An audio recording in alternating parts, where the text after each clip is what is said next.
जय श्री कृष्ण। राधे राधे। 25 मई सोमवार, पुरुषोत्तम मास का अत्यंत पावन दिन।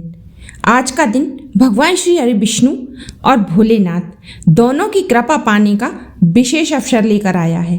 तो आइए जानते हैं सूर्योदय का समय, स्नान का शुभ मुहूर्त, कौन से रंग के आज वस्त्र पहने और क्या दान करें जिससे आपको प्राप्त होगा विशेष पुण्य फल। सूर्योदय का समय 25 मई सोमवार को सूर्योदय प्रातः लगभग 5:28 पर होगा। ब्रह्म मुहूर्त रहेगा प्रातः लगभग 4:05 से 4:48 तक। इस समय स्नान करके भगवान विष्णु और शिव जी का ध्यान करना अत्यंत ही शुभ माना गया है।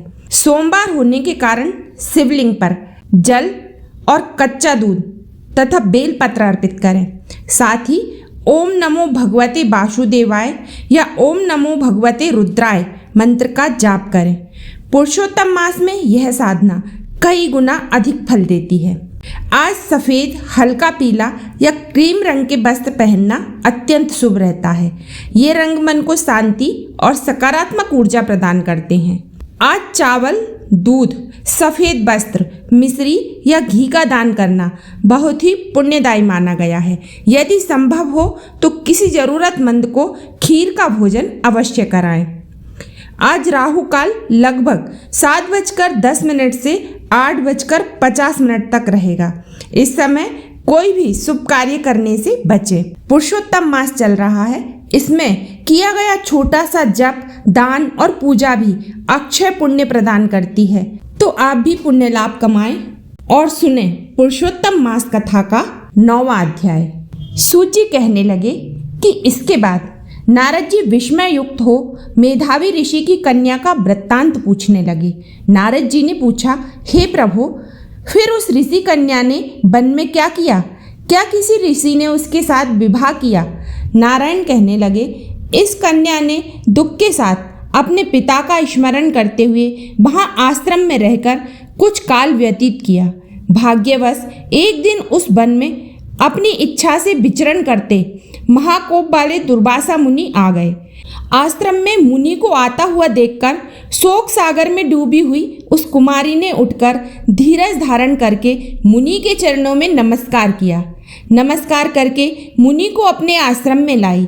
अर्घ्य, पाद्य और वन के नाना प्रकार के फलों से आदर करके मुनि का पूजन किया। फिर मुनि कन्या आदर से कहने लगी, हे मुने, आपको नमस्कार है। मुझ दुर्भागिनी के आश्रम में आपका कैसे आना हुआ?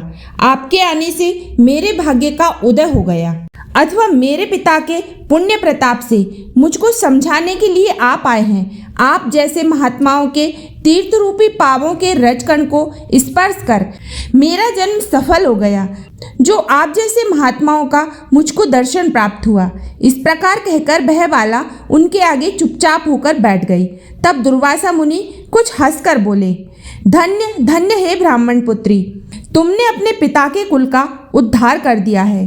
कन्या बोली, हे मुनि, आपके वचनों को सुनकर मेरा दुख दूर हो गया। हे मुने, आप कृपा कर ऐसा उपाय बतलावें जिससे मेरा दुख दूर हो। मैं दुख शोक में अग्नि की ज्वाला में जल रही हूँ, इसको शीघ्र बुझाएं। मेरे हर्ष उपजाने वाला और कोई नहीं दिखाई देता।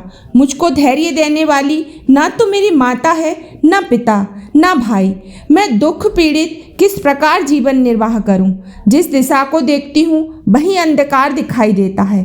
अतः हे तपोनिधे, मेरे दुख को दूर करने का उपाय जल्दी करिए। ऐसा कहकर वह बाला उनके आगे बैठ गई। दुर्वासा मुनि उसके उपाय के वास्ते सोचने लगे।